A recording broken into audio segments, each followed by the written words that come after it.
Aloha kako and mahalo everyone for joining us today. During this webinar, we'd like to make sure that everyone realizes that you're muted at the moment. However, if you do have anything you would like to share, any comments or questions along the way, please feel free to use the chat box.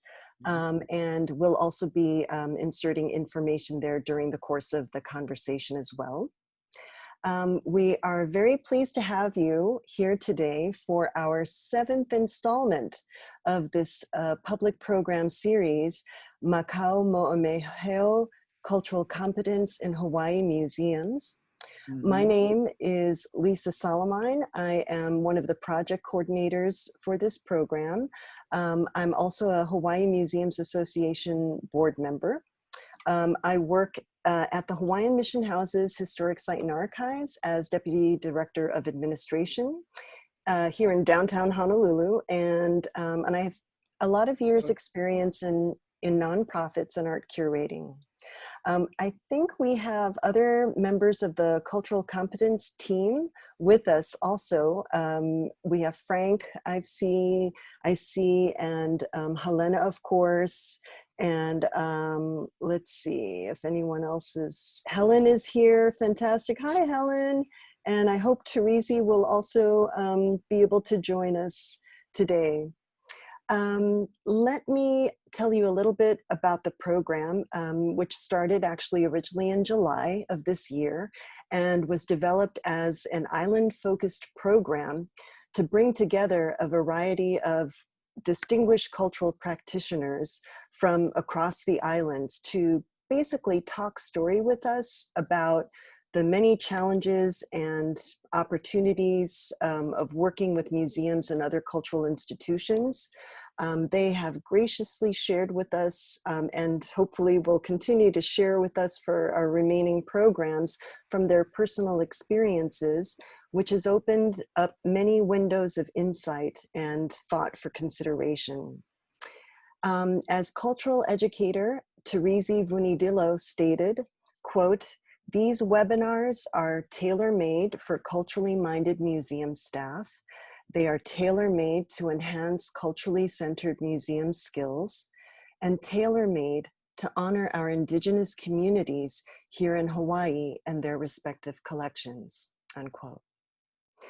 And the goal of these webinars, as Helena had stated, is the goal would be to introduce a framework of cultural competency and how it might be used to enhance Hawaii's heritage sector, but more specifically to equip the participants, not only with knowledge, but also the skills and understanding to respectfully interpret Native Hawaiian culture and also to help cultivate connections through meaningful dialogue and relationships between the heritage professionals and the Hawaiian community.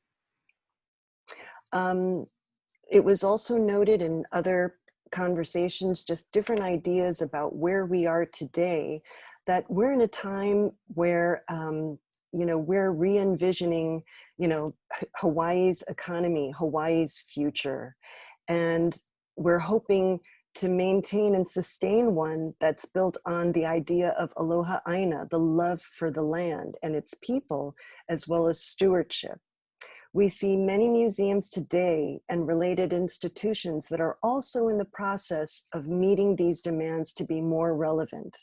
And cultural competence is an awareness and a framework that can assist us in enriching the work that we do, and therefore also to sustain and grow the continuity of Hawaiian culture. We at Hawaii Museums Association would especially like to thank Hawaii Tourism Authority for contracting this very important public program series.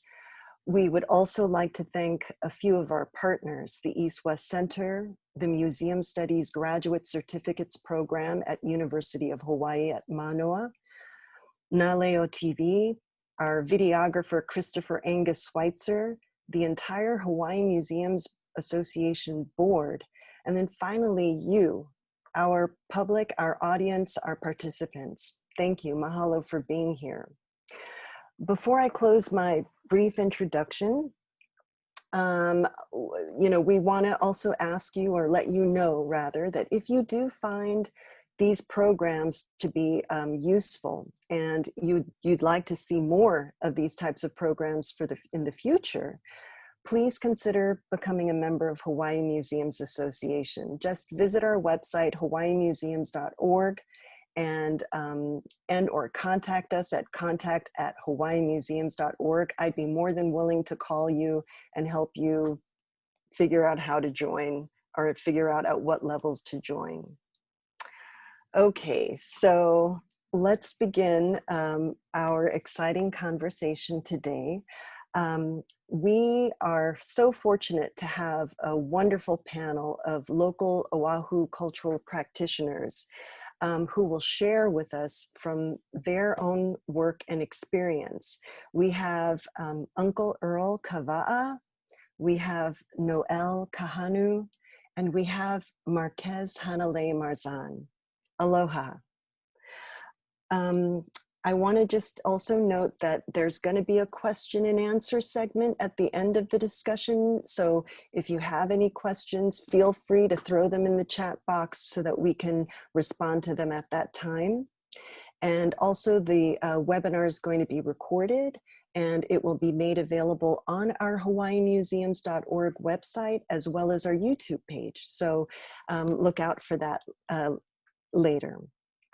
So without further ado, I'd like to turn to our panelists and begin this conversation.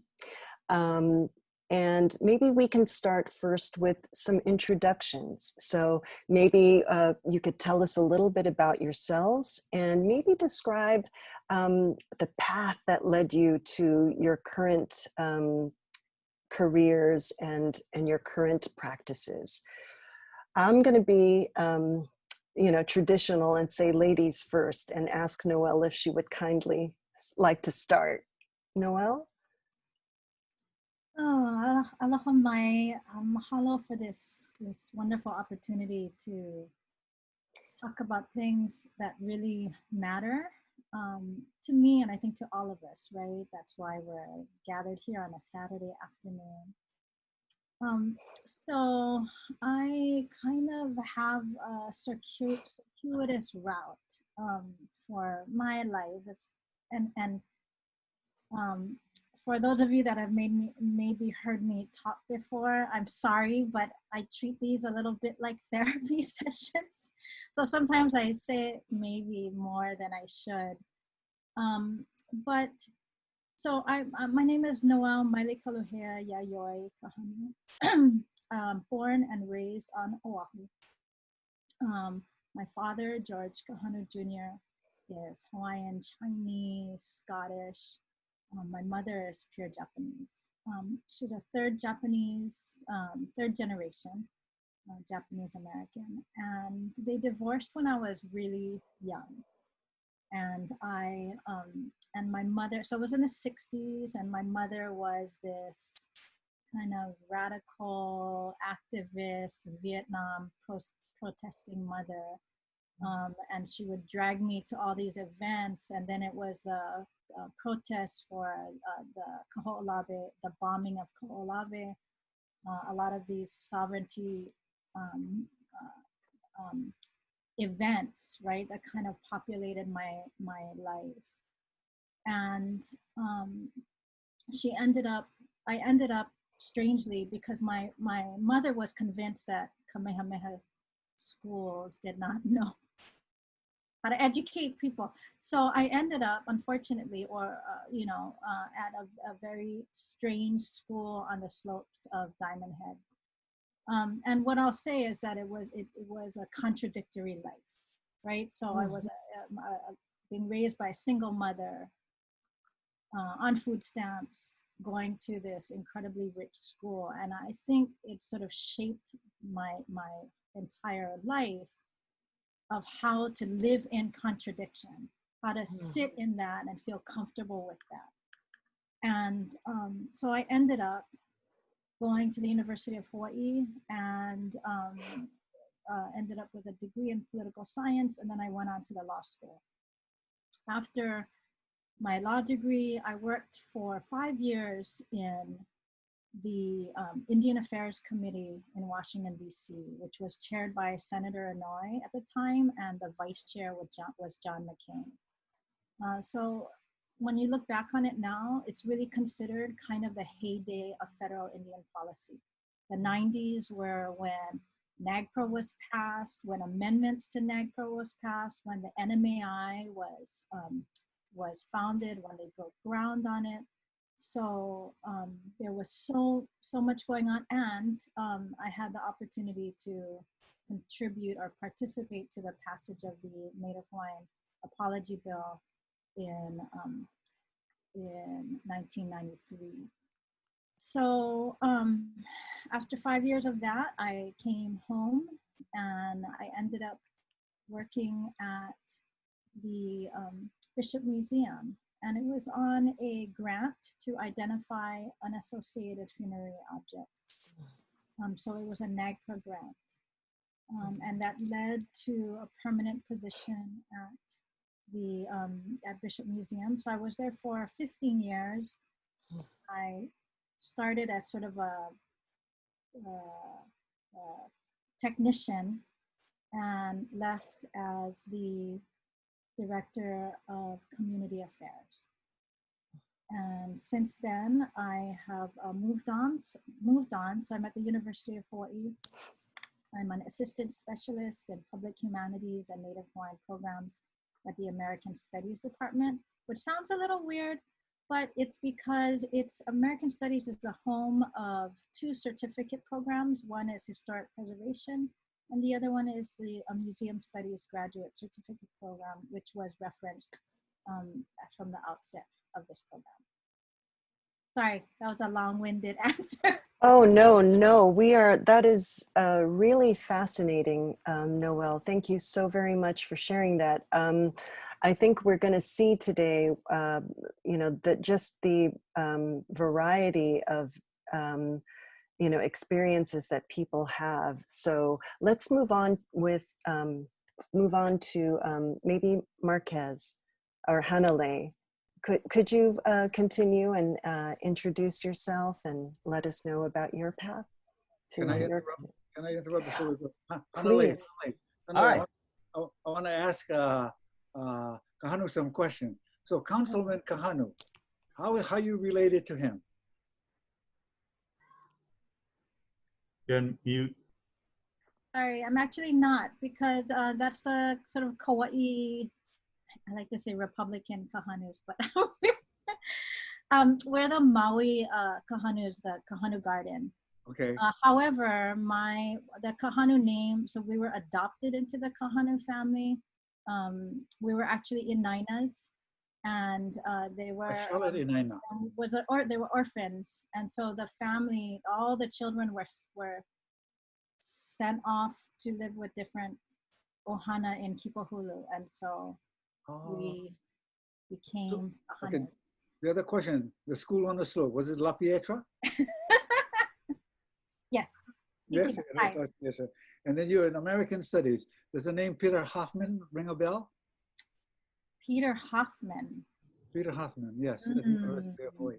Maybe Also. Karen knows. Maybe Karen knows. Okay, that's my questions. Listen, folks, what I'm trying to do is that Kawa'a has a particular style. I like moving away from a panel discussion to a more kitchen table kind of a discussion. And so my coming in is to breathe life into it, and the kind of life that I want to breathe is called aloha, as opposed to being mechanical and politically correct and administratively correct. I'm not great about that, but I'm great at breathing life into the conversation. Mahalo, Anakala. And we appreciate that. We appreciate that, Uncle Earl. Okay, go ahead. Yeah. So, aloha nui kako pakahi. I just wanted to say thank you all for joining us this afternoon. I guess share a little bit about myself. I was born here on the island of Oahu, and raised in Kaneʻohe. went to public school, went to University of Hawaii, where I got my bachelor's degree in fine arts, in particularly the fiber arts. And from that point on, I actually was able to get an internship at the Bishop Museum, which led me to a permanent technician position, much like Noel. And I've actually been at the Bishop Museum since. So since 2002. Currently, I hold the position of cultural advisor at the Bishop Museum and an interim ethnology collection manager. But you know, growing up, I really didn't have a lot of connection to my Hawaiian ancestry. My Hawaiian grandfather passed away before I was born, so I had the stories of what he did and the family stories from my uncles and aunts and various cousins, but really didn't have that direct connection with my kupuna. But when I was able to take my first kind of cultural workshop, which was a weaving class that was actually held at the Bishop Museum at the time. There were multiple art classes, lei making, feather lei making, seed lei making, weaving, quilt making. And I was able to take the Lauhala weaving class with Kumu Minewa Ka'awa.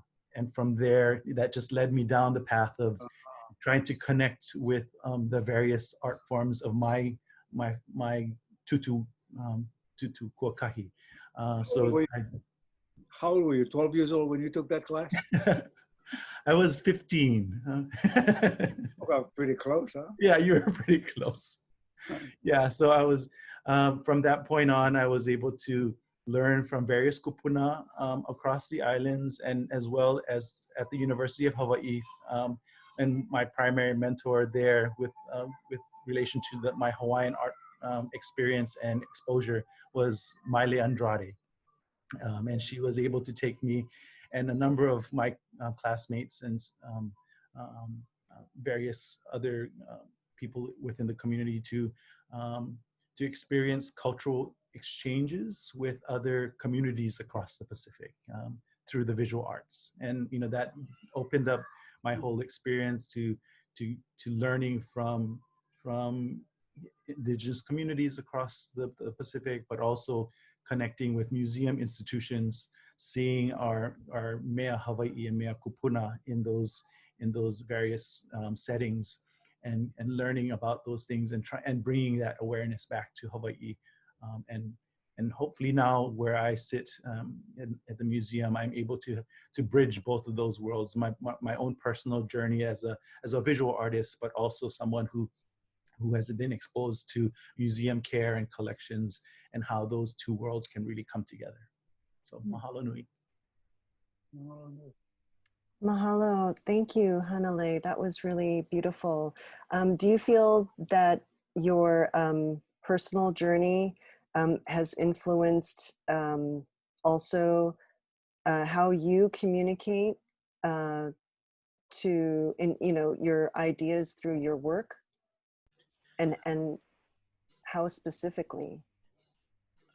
Definitely, you know, I was very fortunate to be able to travel at a young age, you know, outside of the U.S. and see communities, and you know, in Aotearoa and Japan and other parts of Europe, and just see how other places addressed, you know, issues of cultural awareness or how things were cared for, and seeing those differences made me really appreciate the things that I had back home. Oh, nice. Which was, you know, of course, I think we hear this so often that we rarely appreciate what we have until we lose it. Until we go away, yeah. Until we go away. Yeah, and I think that definitely was a big thing for me, to have that experience at a younger age that I did, to try and give some awareness or some exposure to those kinds of possibilities, to younger people that have interest in museum care or the cultural practices that I've learned over the few years that I've lived on this earth. Nice. Thank you.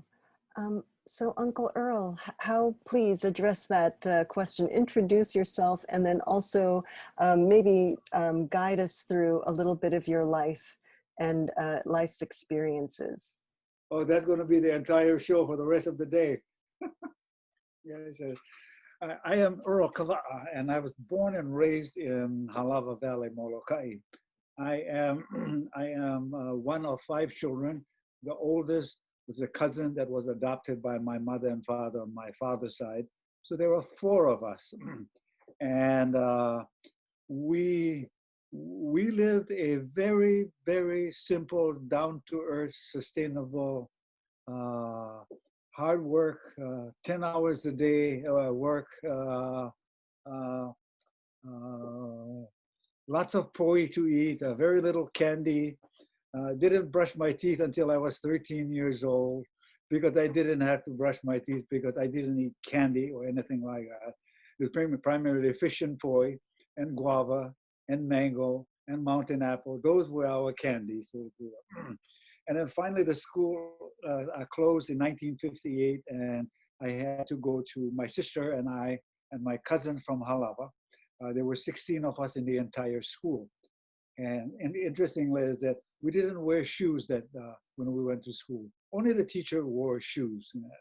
Because if we wore shoes, we didn't have sidewalks to walk to the school. We had to walk on muddy roads, and the cattle ran wild in the valley, and the horses ran wild. And so sometimes you'd see, that the animals would be ahead of you, and they would leave Moʻomeheu behind. So wearing shoes is not a good idea. So only Kaupu wore shoes.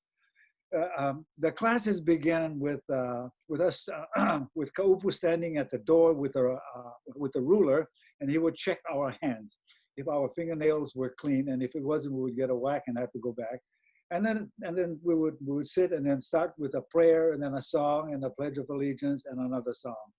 And sometimes the entire day would be spent in just singing, and sometimes the entire day would be on Bible studies, and then along the way math and English. Of the 4 of us, I was least likely to succeed academically in this world. As it turned out, it is I who lead my family. I have a master's degree in social work, the first in the family. Not the brightest in the family, but as someone said, you're the brightest one on the crayon and outside of the box, not inside of the box. If I stayed on Molokai, I would have been the best pineapple planter and the best pineapple picker, because that was the extent of the work on Molokai. Very little work to do. But working in a pineapple field was not hard because I was accustomed to working hard in the taro patch, my father. Our whole life centered around work, spirituality. We didn't know anything about being anything other than being Hawaiian. So I grew up Hawaiian, and I'm still Hawaiian, and I'm 100% Hawaiian. And I think I am one of 23 full-blooded Hawaiians that was not raised on Ni'ihau. If you want to know about me, you can Google, and there's a lot more about me. I work for Kamehameha Schools, and what I do at Kamehameha Schools, I do a lot of consultant work, even though I don't like that work. Consultant work in this sense, so I go out and I talk to people about doing stuff, and I do it with them. What consultants do, they just tell people what to do, and they're not there to help the people follow through. I work on economic development, I work on farming.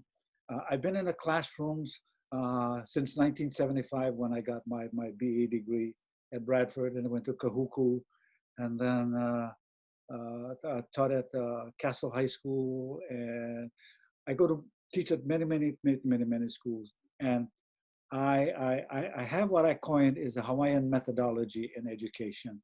And that methodology begins something like this. What is the first thing that you say to your students on the first day of school? And there are many, and many would say good morning. And then I said, it's not a good way to start good morning, because the Micronesian boy at Castle High School, his morning is not good. He woke up under the bridge every morning and get to school at 9 o'clock. So to say good morning to the students may be a good morning for you, but not everybody have good mornings. That's Hawaiian methodology in teaching. Is to say good morning is politically correct, is academically correct, is administratively correct, but is it culturally correct? In this sense, it is not culturally correct. I am pleased to be among you all. For those of you who are grounded in the education of museum work, that which I am not, but I will never admit that I don't know enough about it on a subject. And it's going to be interesting discussion. What I am sad about is that the other person that was supposed to be with us and he could not make it, Nogomeyer. I would have given up my seat if he said that he would come back on, because he's such a treasure to us. I am honored to be with all of you. Mai ko makua amena po ikupuna I hala aku o wau o kava'a. Because the ancestors before me and my mother and father, I am kava'a. Ke mahalo nei ia o kou no o kou hana ana I ka malama o nā mea Hawaii. And to all of you whose work are to preserve the ike and the artifacts of Hawaii, e hele pu me ke aloha, may we continue to work with love. No ke ho'ola ana o nā Hawaii, for the well-being and the intellectual growth of our ancestors, of our children.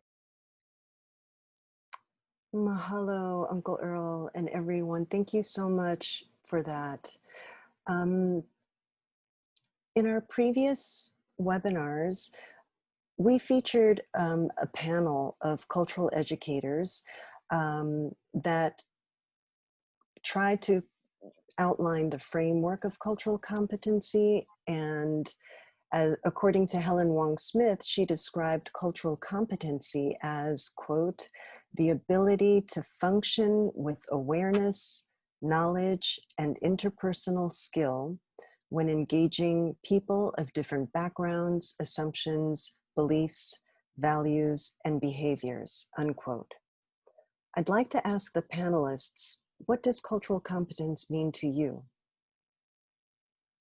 Who would like to start?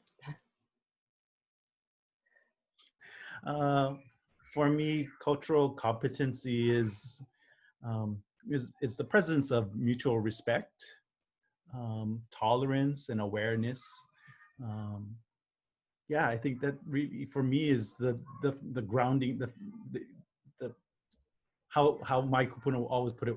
Go back to the basics. Yeah, go back to those core things that make up what it is, and then everything. If once you have that solid and solidified, everything else will start to build up and grow and work well with each other, because you have that strong foundation. So for me, yeah, to have that presence of mutual respect, tolerance, and awareness, so that the conversations between everyone really is moving forward in a very productive fashion. Thank you. Noelle? I agree wholeheartedly. I would define it as a process, right? It's a skill set. It's the willingness and the ability to develop relationships and to be vulnerable and to be willing to engage in trust building. It's a process of listening and learning. I think that encompassed in that are a lot of issues around language, terminology, whose language are you using, issues of access to collections, access to knowledge, and then the big one, which people always talk about, which is, what does consultation look like, right? Because that process of consultation is how you get to know one another. And I think the old way of consultation, museums and communities, was museums would invite you and they would let you talk, but it didn't necessarily mean that they were listening to you, that they really took the time to care to understand what was being said and what was being shared. So I think that we're far past that.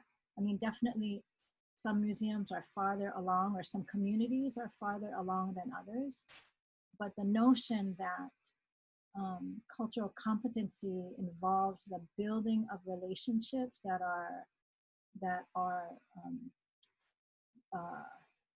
are willing to get to the difficult subject matters, the hard stuff, right? That we're not going to prance around and pretend that there aren't huge elephants in the room. That's where we're at now, and I think that these kinds of relationships have resulted in some of the most significant advances, exhibitions, repatriations that we've had, really probably in over a century. Thank you. Yes, and I hope we get to delve more into the work that you've done with different historical sites or museums or repositories. Uncle Earl, how do you define cultural competence? Cultural competence is that those English words that for me causes confusion, and certainly the word competence. If we were to say that an individual is culturally competent, I would hope that that person, as competence includes language, and language of that for a particular subject. Whether it is culturally competent, Hawaiian things, it was in Hawaiian. If it has to do with Japanese things, they'll have so. Language plays an important part on the individuals who are setting up museums that is to be culturally competent at it. Language is very, very important.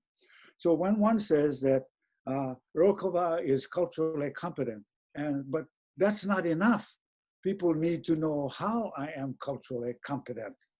And so that word competence always needs to be defined for the public, for the students, so that there is a clearer understanding of what we are talking about. In museum work, if an artifact, for example, a poi stone is displayed and the staff does not know the different kinds of stones, then there's a lack of competence. Yeah, so that the word competent means is to be fully loaded with information, is to be well endowed with ike on the subject matter, is it, and also the ability to talk about a particular item and revert back to history that you read about, or a mo'olelo that you know about that particular item, or an olelo no'eau that talks about that particular. That for me is a display of competence in the individual's ability, which also enhances the artifact. Yeah, so it brings it to life. It is no longer a pohaku. It is a pohaku ku'iai. It is a pohaku ku'iai of the humu'ula grade, of the ala grade, or of the verticulite, which is puka puka. So that was a little bit about competence just on pohaku. Yeah, and one of those pohakus is not known by most people, which is ala. No, not ala. Humu'ula, and humu'ula is the red stone. That for me is a display and articulation of competence. Mahalo.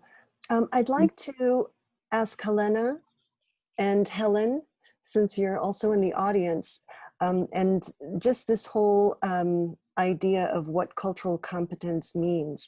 I mean, Uncle Earl, I think, kind of pointed out, the difference between, a very sort of laid out, outlined concept of what it is versus, what it's really like in a community, in a museum setting. How does that actually work within those settings. Could you contribute any ideas about, you know, how we can see ourselves in our workplaces and, you know, in thinking of how we can better our way, our ability to be aware of that native culture? Yeah, let me jump back in on Competence Hanalei. So when I listen to Hanalei and he talks about weaving, so he is competent, but and the old folks, the old folks would describe him as akamai, that he is smart, because there are other vocabulary that would describe him.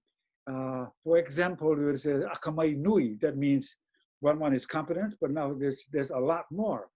And then there's another word, hohonu, that means that the old folks are talking about the level of the depth of the knowledge.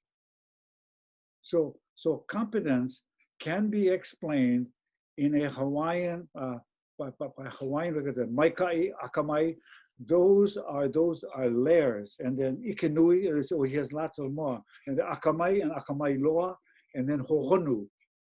And then finally, hohonu mekaha. That's very high, that's spiritually high now.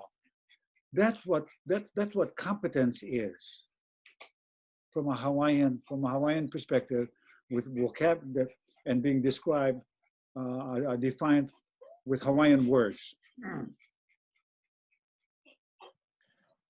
I'll take a stab at this first. So mahalo Lisa for the call, and to our speakers. I'm Helena Kapuni Reynolds. I'm one of the board members for Hawaii Museums Association. You've seen me in a bunch of past webinars. Now I'm serving as the IT person, but I just wanted to connect some of the things that our speakers have been saying because they're resonating with me. And what Uncle Earl is bringing up ties in directly to Hanalei's points about having that solid foundation. Yes. As you folks are talking, I was thinking of that Olalono Eau. What it is, I think it was Mamua ke kahua mahope ke kukulu.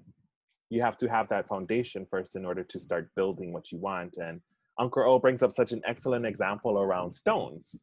I mean, nowadays there's so much work that goes around language revitalization, but I don't quite think we've gotten to the point of being able to teach our keiki how to identify and use those Hawaiian terms to describe their environment, such as the plants, the rocks, different swells within our currents.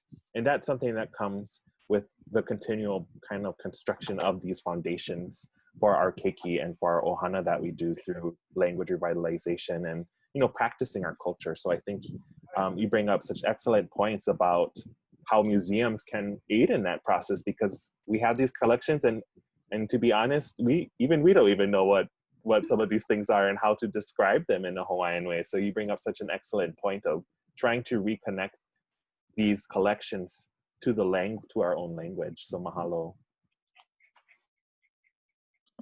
Thank you, Helena, for jumping in there.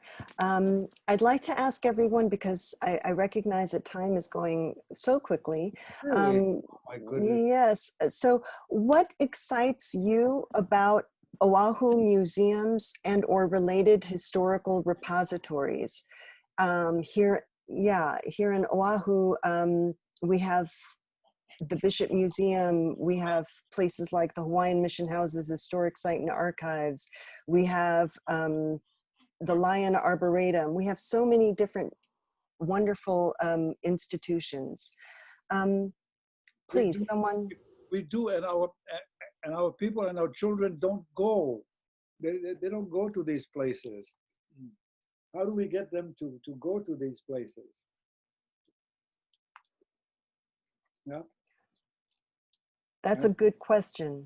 That's a really very good question that hopefully we can begin to touch upon a little bit more. But from what we do observe and experience, can someone begin?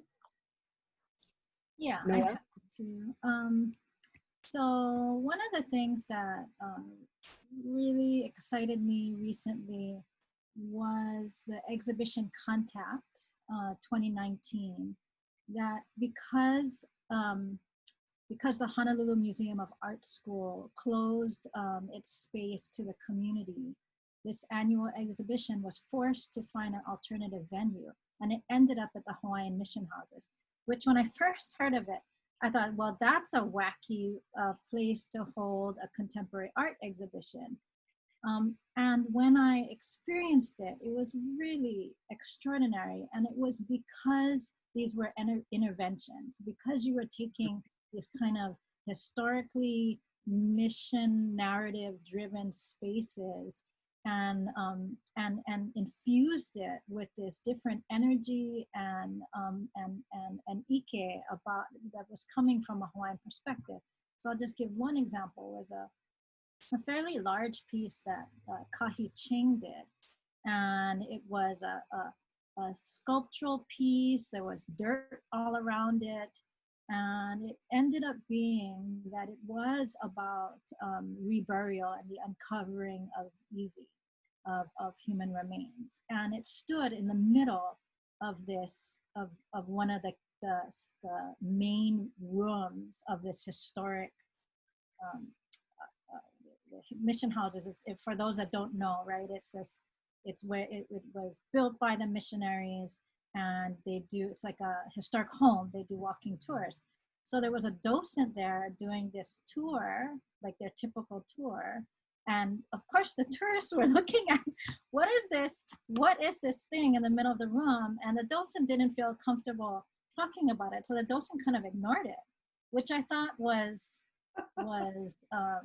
spoke to kind of this issue, right, of where is it that we can tell our stories, and how are they received, and how are they interpreted, and you could tell that the tourists wanted to know, right, and there was a label there, so some of them stayed and read the label and, you know, asked questions. But I just think that unexpected occurrence in an exhibition space that gives you pause to think differently about something, that was really exciting. And the one other thing that I'll just pitch is the upcoming exhibition that the Bishop Museum is working on called Regenerations, Challenging Scientific Racism in Hawaii.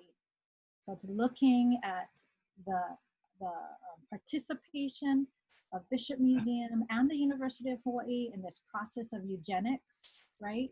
But it created a body of really beautiful photographs with detailed information about Hawaiians that are ancestors of today's community, you know, people in the community. So this ability to take a dark chapter and re-engage with it on our own terms.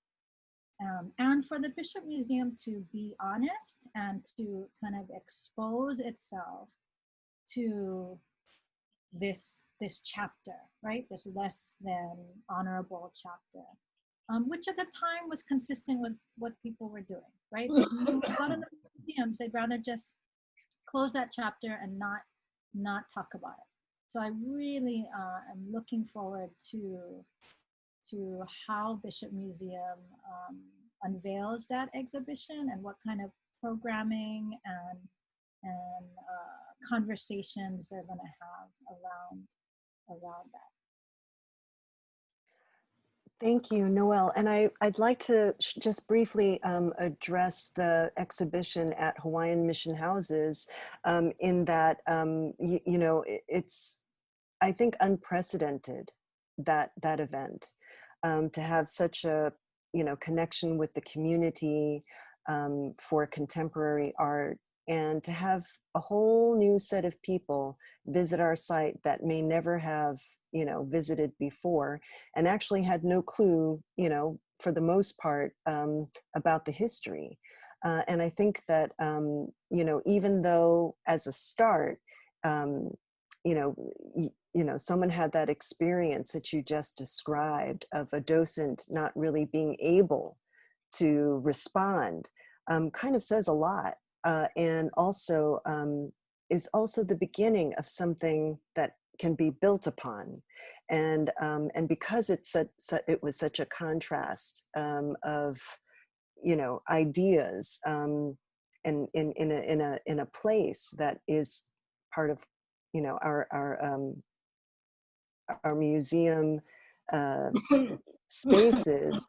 I think that that it was pretty bold from both sides to kind of take that risk to see how the public would engage and how, you know, the museum public would, or the the historic site public would engage. And the overall response was extremely positive. And, you know, again, at nighttime, there were projections on, you know, one of the historic buildings. And, you know, I have goose pimples thinking about it now, because it really changed the feeling and the connection to that place, I think, for many people. So I think it's the beginnings of collaboration and understanding. So yeah, that's really a really great example for today. But Hanale, Yeah, thank you. please. I guess for me, I have maybe two things that excite me about museum repositories and institutions here on Oahu. I guess first, you know, with our current state of closure and inability to access different places, digital accessibility is something that I feel is something the Bishop Museum is trying very hard to provide greater access in various forms, you know, either through programming from our educational side, but also recently we hired a director for informatics, and her job and role is to really bring together all of the digital assets that we care for at the museum and make them more accessible to not just for our own work, but, you know, for the greater community. And I think that's something that's, for me, that's really exciting, but also the awareness from Bishop Museum in particular's senior level staff in the promotion of what our president is calling our knowledge core. Yeah. And those pillars that make up our knowledge core, which is our research collections and living culture. And that third pillar of living culture being placed on the same the playing field as research and collections, especially at the Bishop Museum, is, to me, is a very significant thing. Yeah, to have that recognition that the living aspect of knowledge that lives within within our staff, within the community advisors that help us in various forms, and the greater community is a very powerful statement that I think is really shifting the way we here at the Bishop Museum, anyway, is trying to address some of that imbalance that has occurred over the generations. And do you think that the digital technology helps in this engagement and reaching out to different communities? Do you think it's beneficial overall? Yeah, for me, you know, like I mentioned, I've been fortunate to travel and see various communities around the world, and a lot of times communities don't have the ability to travel. So the opportunities to provide digital access to information, images, all resources is very important, especially for communities that don't have that ability to get out of their part of the world. Yeah, like for instance, Molokai and Lanai and people in Hana, they can't go to the Bishop Museum, they cannot go to Mission House, and so anything that has to do with visual is great. But so are our kids in Nanakulia, Ma'anai, and in Kahuku and Eva. So that whole digitization of it is at the right time, good time to do it. But I'm speaking for Neighbor Island, yeah, Neighbor Island, because I'm Neighbor Island. They cannot come, so anything that can go on, they can access by way of video, or it would be would be in our best interest. Yeah, definitely. Just broadening that opportunity for our community to connect in these various forms is, yeah, is something that is super exciting for me. Thank you. Uncle Earl? I'm here. Hi. Would you like to maybe share some ideas that you have about, you know, things that excite you from our museums and historical repositories? Well, since we last talked, I was thinking about the topic of la'au lapa'au. And there are many students who are who have graduated from different kumus, and I'm thinking, it said, when Binger came, there was medicine, and then he brought Western medicine. And the line that I remember from one of the lectures was that he actually learned more about medicine from the Hawaiians than he actually brought to the Hawaiians.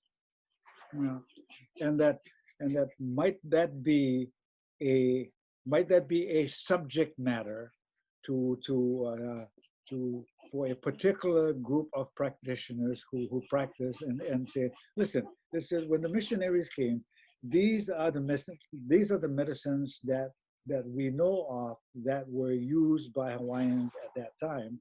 And I don't know if these individuals who are practicing lapa'au know of that list of people. I said, so my point is that how do you get people to come to learn it, and how do you attract interest in it? That's one kind of it.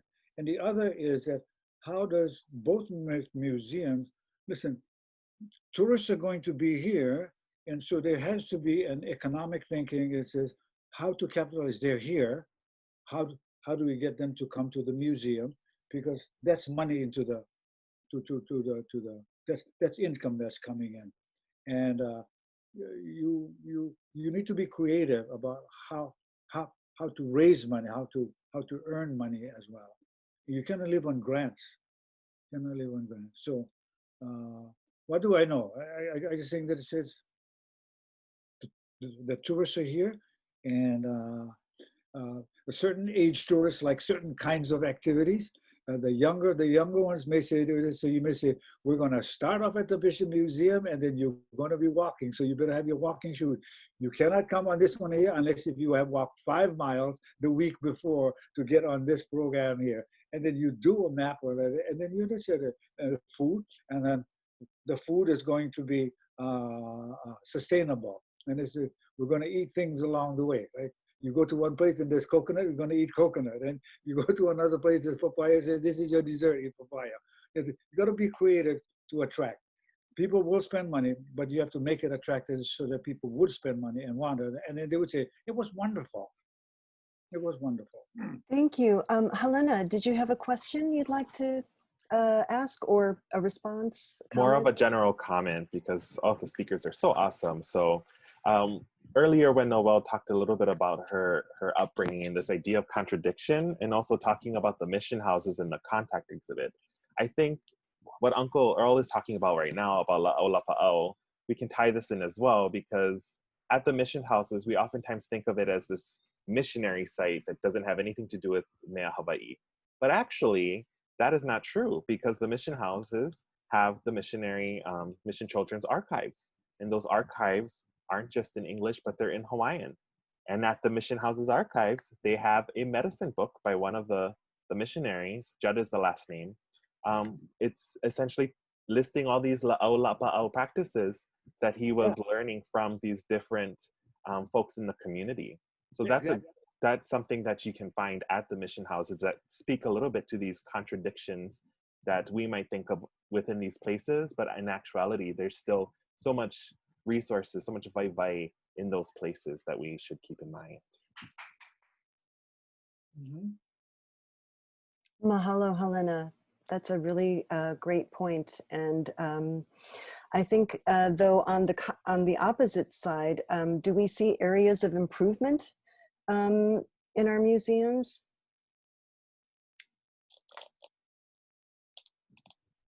Does anyone have any thoughts about it? I can jump in on that.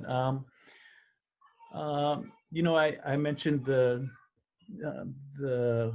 excitement that I had for the Bishop Museum, having the recognizing the knowledge core, you know, those three pillars. But I think, you know, internally we have been trying to find ways to strengthen that component of the living culture component and in the museum. And recently we have kind of formalized a group known as a cultural knowledge group. We call the group is called Hui Imi Ike Pono. And within this group here in the museum, it consists of museum staff that are knowledge bearers in various forms in their various practices. But again, you know, it's bringing in that indigenous kind of way of practice of not basing one's decision off of a single person, but actually getting advice from a group of people on AHA. Yeah, you're having advisors come in and really discuss and have that conversation with one another and provide a collective thought, instead of just having a single person make a decision for everyone, you know, based off of their own individual experience. So I think that's something that we've been working hard at the Bishop Museum anyway, to try and increase that conversation of bringing in indigenous perspectives and addressing those things from that form. But I think that's also a very important thing that should be addressed across institutions on Oahu, and having the institutions address that subject relevant to their own personal institutions. Yeah, so not having a general perspective of indigeneity or whatever being incorporated into the museum, but how that really is can play a strong role in increasing you know, each individual institution's history and story and connection to the community. Thank you. Mahalo. Noelle? So about 20 years ago, there was a flurry of activity. There was several large-scale exhibitions featuring Native Hawaiian contemporary art that took place at the University of Hawaii at East West Center, and then also at what was then the Hawaii Academy of Arts. And nothing has happened since then, which is astounding. I mean, you know, we've had smaller shows. There have, you know, we had the Native Hawaiian Arts Market for a time, but I mean a concentrated, large-scale Native Hawaiian contemporary art exhibition has not occurred in Hawaii in 20 years. And so really, I think we should think about that. What does that say? And the fact that in many respects, artists they're the critics, the commentators, what's the word? Like the prophets of our time, that they carry these burdens, these responsibilities, but also this ike that is really important for us to hear from. And I think it's quite shocking that our institutions have not created spaces for them to show. And so you know, I think Bishop Museum has done a good job of integrating contemporary art into what was traditionally considered an ethnographic space. You know, that's why Kapolani Landgraf's photographs are in there, and Carl Pau's depiction of the Kumulipo and Saul Apio's bowl. Umeke is in the Umeke case. But I think that there's a lot more that we could be doing to invite contemporary indigenous Hawaiian artists into our spaces, because they're really vital. They add so much to the conversation, and we're kind of the only place that is not doing it, right? Alaska really upholds their artists. You know, so, you know, throughout, especially in the Southwest, all throughout the Pacific. You look at New Zealand, all these places have a special role and function for their contemporary artists. And it's really disheartening that we're not in that space and we're so far behind. And I don't know how to get us back to where we should be.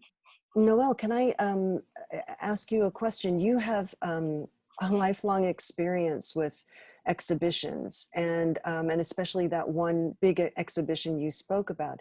Do you have any idea yourself as a observer of your times, of your time, why that may be? Why haven't we seen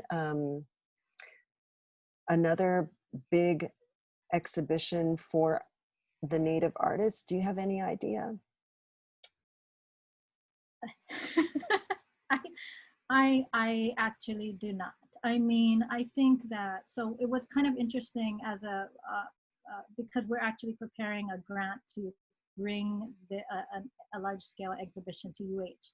But in doing so, I was reading through one of the interviews that April Drexel had given about that, about the UH show. And what she said is that they were told, oh, that space is for international artists. Like, why would we take this space that was meant for, to sort of expose ourselves to the outside world and use it to hear from people who already live here? So, I think that there are just these preconceived notions about what kind of work people value and who they want to hear from, which is not really relevant, especially when you're talking about state agencies and, oftentimes that are located on ceded lands, that there are direct consequences and reasonings why Hawaiians should be given the opportunity to share their perspectives. But I'm sure that's a whole nother separate conversation. We don't have to dive down that rabbit hole, but for me, I think that's one of the most disappointing aspects of kind of what's happening nowadays. Thank you, Noelle. And also, Uncle Earl, we have another big question to address, which I'm really excited about. But Uncle Earl, before the question, please. What you folks are talking about is that I'm not in the field, so I don't know. But what I do know is that if we're talking about an art show, so art can be in various forms. Can be in painting, can be in fabric, can be in wood, and that may be considered. And I'm thinking about like this: there are many people that make poi stones, and they use machines. So let me say, for example, is that there's going to be an art show and a craft on pohaku, and let's say that that stone is going to be centered at Mauna Lua Gardens, yeah, and then something else would be at another garden, and something else would be at University of Hawaii, so that this art show that Tita is talking about is not centered only in one area, but that the crowd could be distributed so that art in its fullest, whether it's with stone or metal or music, in different places. Joyce makes pohaku. Joyce is a Japanese woman, and she's taken board and stone class. Her stones look like it was machine made. It's you put a machine stone that's finished by machine, and you put her stone with it. So you cannot tell that you wouldn't believe that her stone was made by hand. It is that good. Is that art? And the question is art. And then, so if you want people to come, is that if you have only one particular kind of art, then you're just attracting a particular group of people. But I think you want to attract across the spectrum of people who are interested in art in a way that they define art that's relevant to them. Yes, and I guess that's also why, it's a good question. Why has our focus sort of shifted to international, outside of the islands, and we've kind of you know, sort of shifted our gaze to a different perspective. And maybe it's now an opportunity to shift back and, you know, look at ourselves. So maybe it's that natural cycle, you know, of things. So on that note, what are some of your hopes and dreams for our museums and or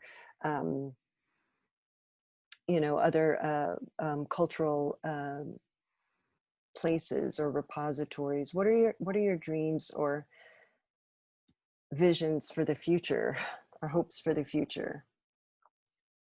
I think that question is good for the two of you. For me, it's finishing the hale at Mission House. Finishing the hale and dedicating the hale and opening it up to the public. That's my dream. That's my hope with regards to museum and my contribution to the world of museum is to finish the hale. And you're almost there, right? Almost there. We're almost there. Another month. It will be finished in 2020. Fantastic. Hanale? Sure. Yes, for me, let's see. Hopes for the museum. Well, you know, I think in the previous webinar for Kauai, the various practitioners spoke about collections, you know, just how to take care of collections, How to take care not just in a museum setting, but in any setting, yeah, within the ohanas, within the family setting, within a community center setting, wherever it is, just having that exposure, and you know, with the conversations at the Bishop Museum and the, you know, our Hui Imi Ike Pono, and you know, with our senior team, addressing, you know, creating a program that really speaks to that, you know, finding ways to really provide really indigenous cultural perspectives and awareness on cultural care of mea kupuna, mea vai, and how that can be addressed within all settings, yeah, within an institution or within the family, and really giving opportunities to understand all of those differences, yeah, you know, because care within the ohana is one thing versus care from say a museum perspective, you know, whereas the shift is a little different. It's the preservation of the pieces themselves for in perpetuity, and the shift of taking them out of a living context is not the major, you know, direction for a museum collection, versus within the ohana, that's what it is. You know, it's trying to find the ways to make something live as long as it can, but still give it the opportunity to live and use and be used. Yeah. So it's finding those balances is something that is something that's really exciting for me, and you know, our recent discussions to create a program that really speaks to that at the Bishop Museum anyway, and providing opportunities for the younger generations, or for anyone actually, that has this passion or this interest to preserve those kinds of things, and how best they can be done, and especially looking at it from all perspectives, yeah, from a conservation perspective, from a cultural perspective, all of those forms, all speaking together and having a conversation. Yeah. That brings me to a mo'olelo with Eric Calvi. Eric Calvi is Auntie Genoa's son, and so his neighbors are moving to the mainland, and the neighbors have a poi board and a pohaku, and they did not want to take it with them to the mainland, and they didn't have that sense of care for it, which is what you're talking about. So even within our own lahui is that the understanding of care of those artifacts, but those mea makana mai na poe kupuna, the value is not there. And so he called and he asked, what should I do? And I said, you have to answer the question for yourself. And so he called me and said, I have both. I have both the pohaku and the stone. And the pohaku is like machine made. I think it is about 12 pounds. It's of 12 pounds. It is a big pohaku. And he has the board. So that idea of preserving it, there's also the idea is preserving for looks, and there's preserving as in preserving it as in use. So it may be that some of those may at museum, if children consider says, Uncle, we need some pohaku, can we use some pohaku? You may need to cross those lines about use so that it becomes living. No easy question to answer, but certainly worth the discussion among leaders in the position who can make the decision on that. And it may be, yes, today that we're going to use this stone, and Kumu Kawa'a is going to use the stone today to bring it to life. Because I'm older, I understand the value, and I'm skilled in the art. So I'm least likely to pound low. Yeah, and they say this stone, he said, has not been used for 200 years. We're going to launch this stone on this day. Food for thought to bring museum alive. Mahalo, Uncle Earl. I appreciate that. Noelle? I think it's a really powerful question, this notion about having dreams, because I do believe that Hawaiians, emanating from the Pacific, the ability to dream and make those dreams a reality is really powerful. There's nobody that would have said that Kalaniʻopuʻu's cloak would have come home. I had people that told me absolutely never, and it came home in 2016. Mm-hmm. It was only a loan, but you know what happened? This year, that loan became permanent.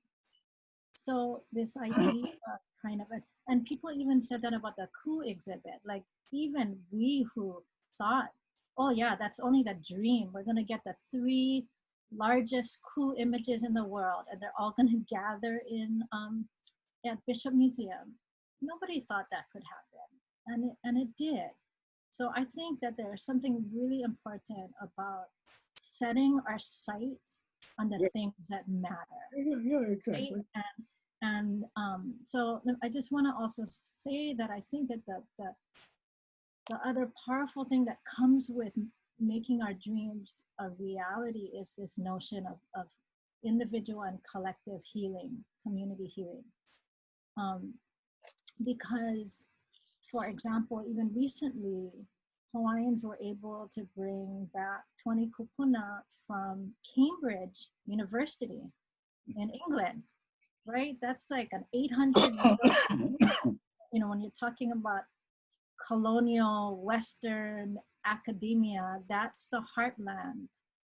And even they, for the first time ever, saw the wisdom of returning ancestral remains. And if someone ever said, oh, the number 2 person in Cambridge is going to stand up before a group of Hawaiians and apologize, I would be like, you're out of your mind. And so I just want to share with you something. So he's the vice chancellor, and his name was Dr. Stephen Tu.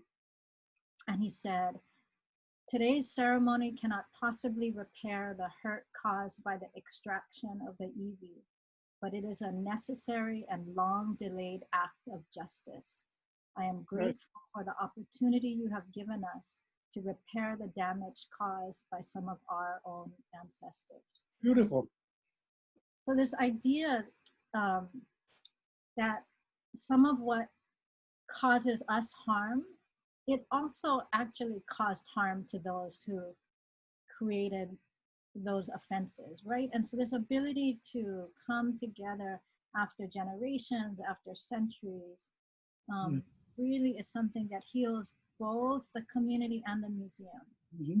And so these dreams, I see them as happening more and more, that we are able to kind of, whether it's focusing on bringing others home right? Or helping to take care of those that are away, and however that manifests.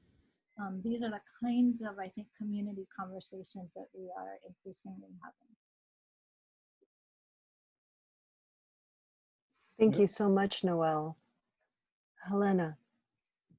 Mahalo again for you folks, for all of your mana'o. So vai, so much learning today. And I just want to kind of comment back on Uncle Earl's kind of comments a little bit earlier. You know, you've kind of outlined some of the things that we do have to work on and some of the things that we could be working on. For example, this emphasis on, well, maybe our collections need to be more accessible for language revitalization efforts. Maybe those programs need to be developed more. Maybe it's figuring out how to make the museum more attractive to visitors while not diminishing the value and the beauty of our culture and our history, just to serve kind of, you know, malihini, but really to make it a place where our, you know, our students, our keiki, our mo'opuna do want to go, and not just see it as a place that tourists go or a place that nerdy people go, but really a community gathering place where we can appreciate and learn more about those contemporary artists that work within our communities, that not only create innovative art pieces, but are also so important for maintaining and building on particular cultural practices.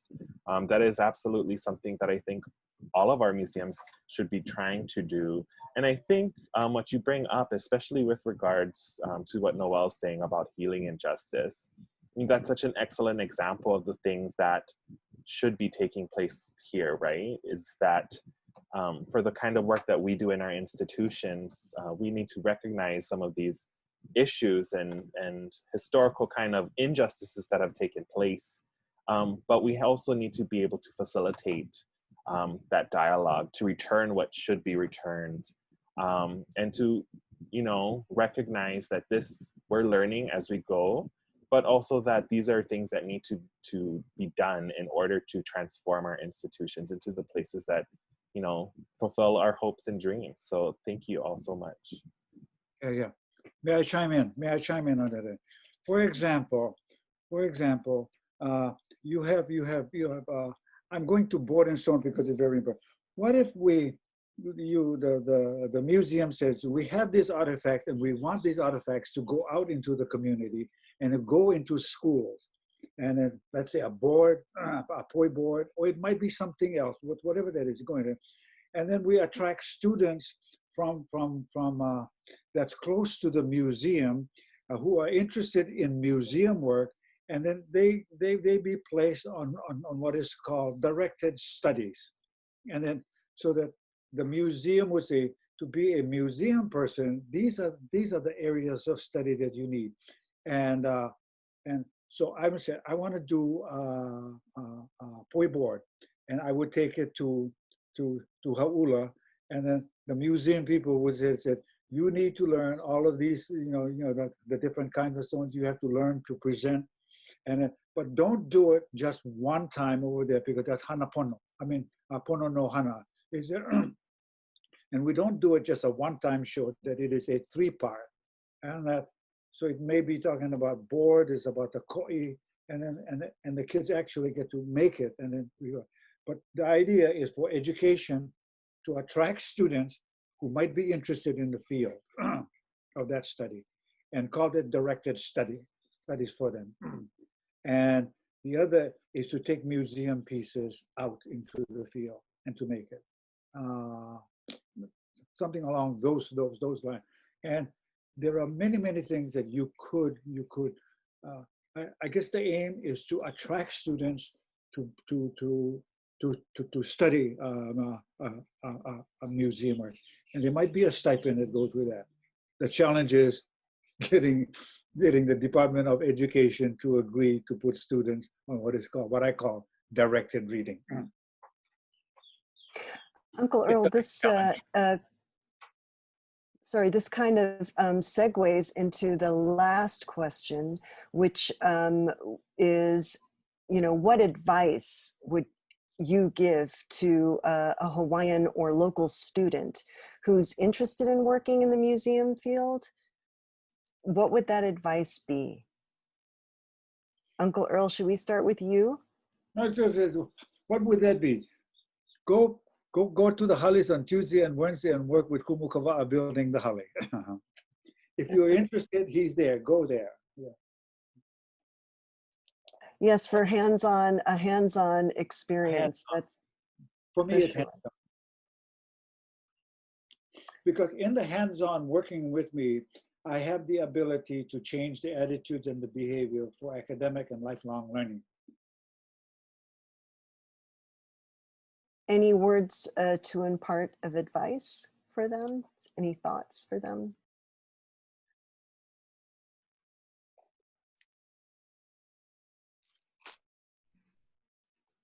Hanalei or Noel? Noel, please. Do you have Yeah. something you would share? So I say be passionate, you know, whatever you're interested in, as long as you have a passion for it. And I think that a lot of times we're told, you know, you have to be professional or keep your personal life separate from your you know, your personal life and your professional life separate. But I think anybody who works in the museum field knows, right? You bring that all with you. You bring your own personal history, your family history, your community history. I mean, and a lot of times you're the face, you end up being the face of the museum to everyone in your life. And you know, so in that sense, I think these are that we're capable of melding those two in a way that's really powerful. And the one thing that I will forever be grateful to Bishop Museum for was allowing me to create Under a Jarvis Moon and to do that Hui Hanala'au exhibition, which was a tribute to my grandfather and his generation, all of whom are gone now. So to think that we did this exhibit that recognized what these young Hawaiians did in the 30s and 40s, and it lives on, you know, it lives on for their family members, it lives on for the community. So there's something so powerful about museums and their ability to be memory keepers, and that anybody who goes to museums, either for a short time in their life or for the rest of their lives, you know, it's such a gift, and you will learn so much about yourself and your community, because that's where so much of this knowledge resides, right? Untapped, waiting for us to discover. That's really, really beautiful. And it's not that repository is a dead space, or the historic site is a dead space. It's a place to, in a way, discover and rediscover, you know, who you are today. So, and how, you know, that information impacts your life. Hanalei, please, your thoughts. What advice would you give to young people? Yes. You know, for me, I was very fortunate to have had parents that were very supportive of what I wanted to do with my life, and not kind of push me in a direction that just provided me stability financially or all of those other forms, but really allowed me to follow my passion, like Noel said. And I think that's something that I would say, you know, follow those things that really excite you and bring you joy. You know, follow those desires, and you know, for me personally, you know, coming from my own experience, you know, that has brought me to where I am today. You know, has allowed me to be the person that I am, and experience the world that I have in the way that I have. So to have that confidence in who you are, and follow those again, like Noel said, passions and dreams and hopes. And you know, if you have those things, reach out to institutions like the Bishop Museum. You know, don't feel like you have to only wait for a program to show up on a flyer or on a website or wherever it is. Ask, you know, call the museums or wherever institution that draws you to connect with, because you know, that's always going to be you will be greatly surprised that there's always going to be an open door, you know, to access institutions. There's always going to be people needing help in those institutions, and finding those ins into those institutions is just a call, yeah, and finding that connection, and again, you know, with my my position at the Bishop Museum, and the hopes of our cultural knowledge group, and some of the programs that we're trying to establish and initiate. It really is to provide those opportunities, to provide students of the younger generation an awareness that there is a job for you within a museum or cultural institution.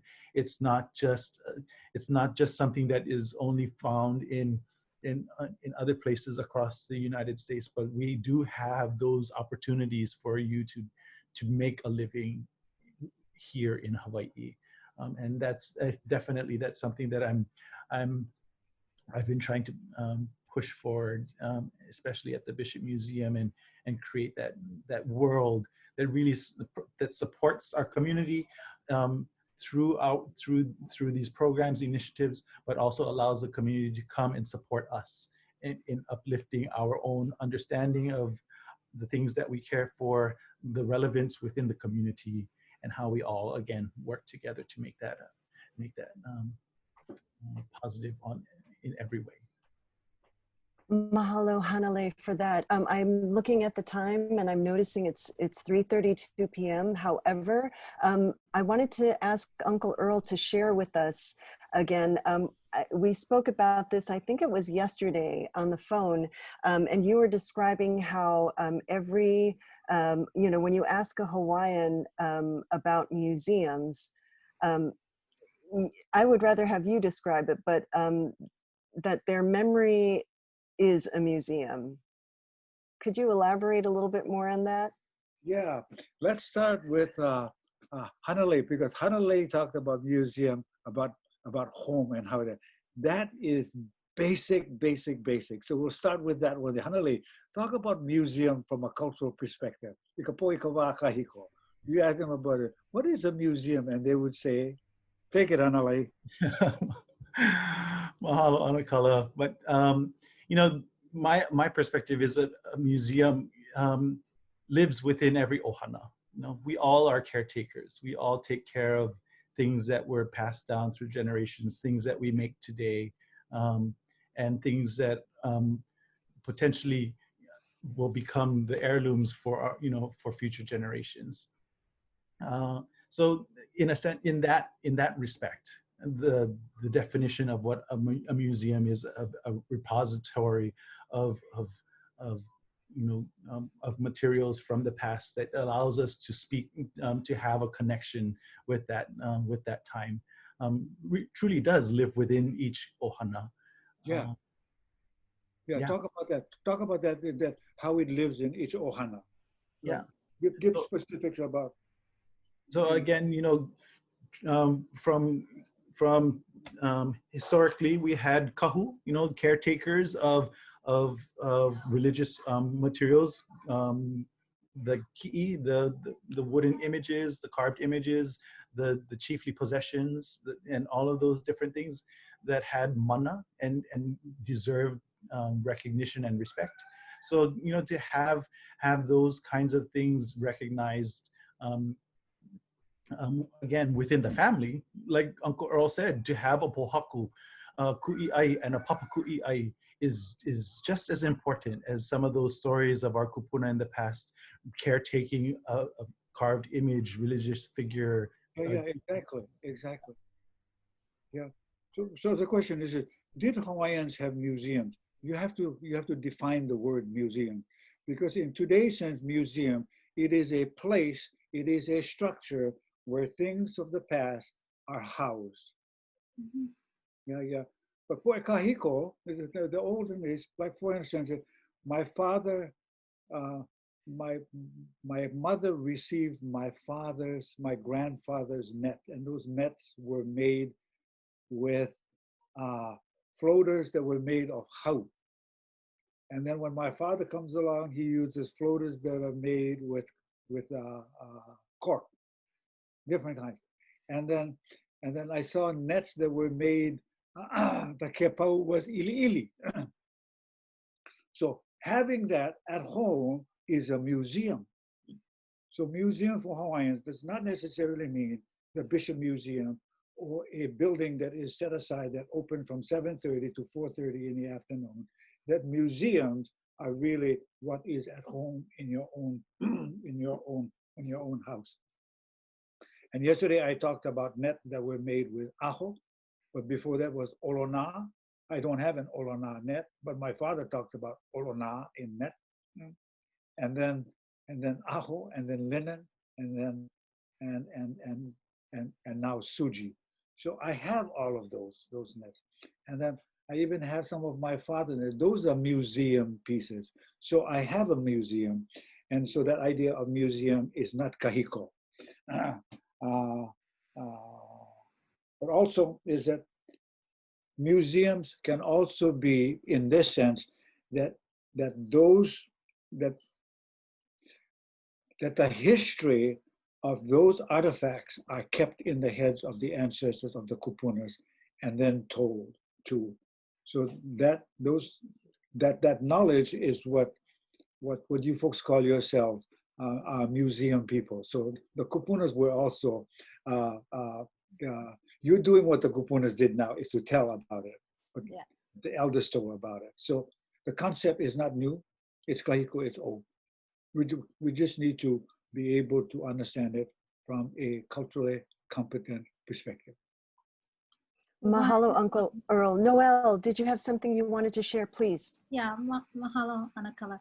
The one thing I would add is that it was really clear that Kalakaua and actually Alexander Liholiho, when they passed the national Hawaii National Museum legislation, right? Which is, they actually were moving toward a Western traditional concept of what was a museum.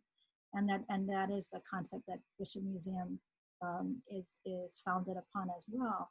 But it sort of makes me think about, in a way, a kind of like retirement home, which is they're allowed, they're retired from purpose and function, right? We all agree that what defines mea vaivai is the function of it. And so when they're kind of put out, when they're rested, when they're allowed to retire from that primary purpose, and they're put in a place to sort of preserve them, that their desire to continue to be of service to their community continues. Their desire to be inspirational, to be loved, to be seen, to be embraced, it persists. And so I think for us being aware that so I'll give you another, I'll just share a little mo'olelo.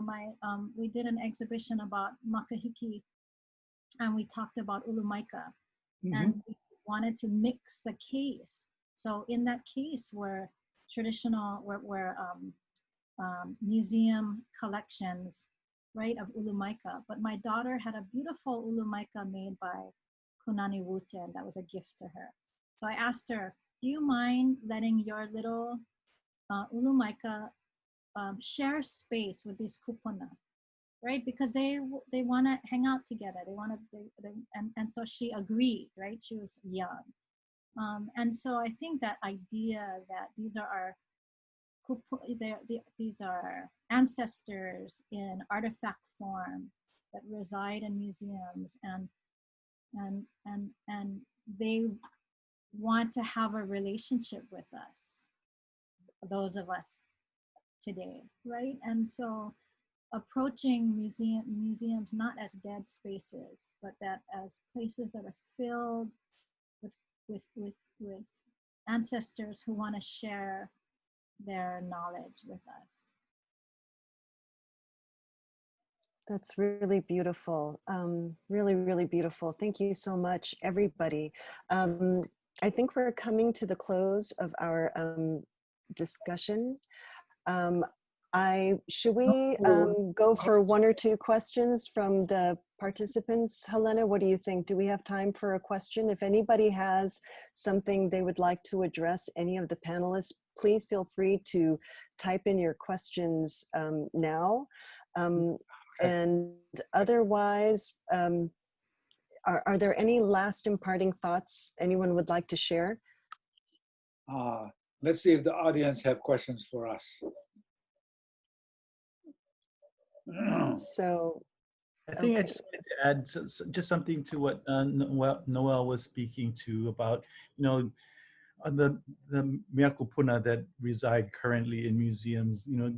So many of us, we regard them as kupuna, yeah, as ancestors. But we also need to think about our keiki and our mo'opuna. They are ancestors as well. They are the ancestors of the future. Yeah. So to think about it in this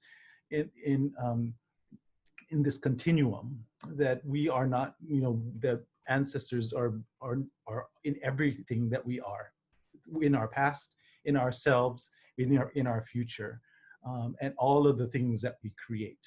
That mana, that ike resides in all of those things and teaches us. And for me personally, I've learned so much from just being in the presence of some of those things in the museum collections. Sitting with a pahu, sitting with a piece of kapa, sitting with a mat, all of these different things. They've taught me so many different things of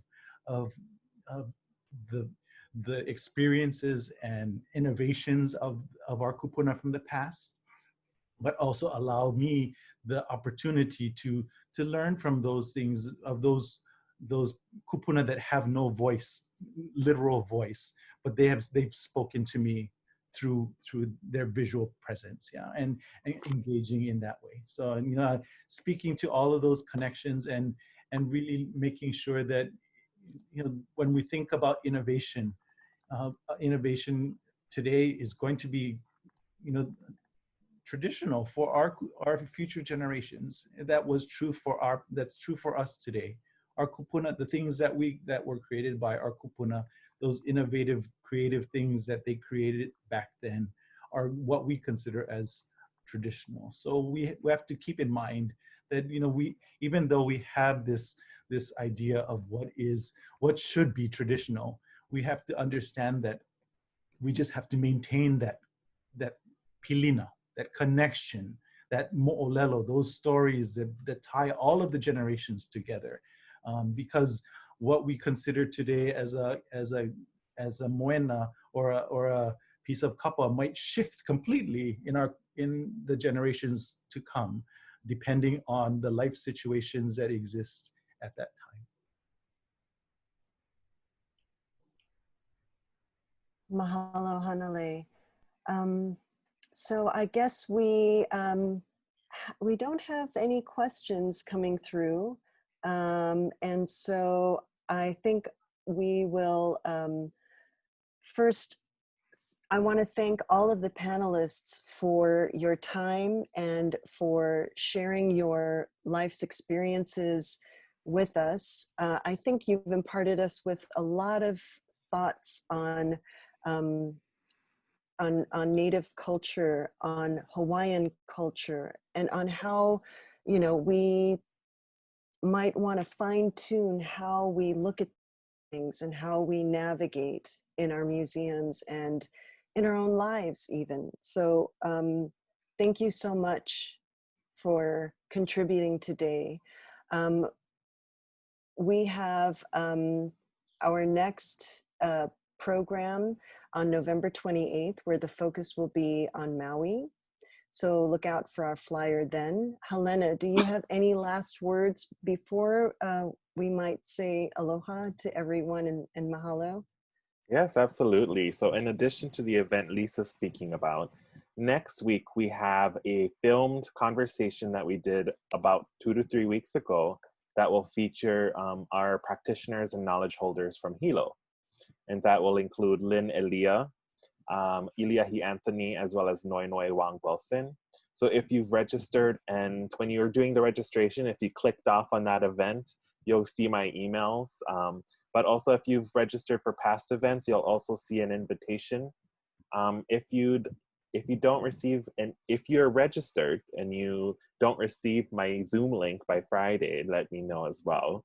And that's something that we can easily troubleshoot. But we invite you to join us next week, not for a live conversation, but for one that we can enjoy and watch together. Think of it as like a movie time. Bring your popcorn, have your kids watch it. You know, it'll be a fun kind of relaxing event.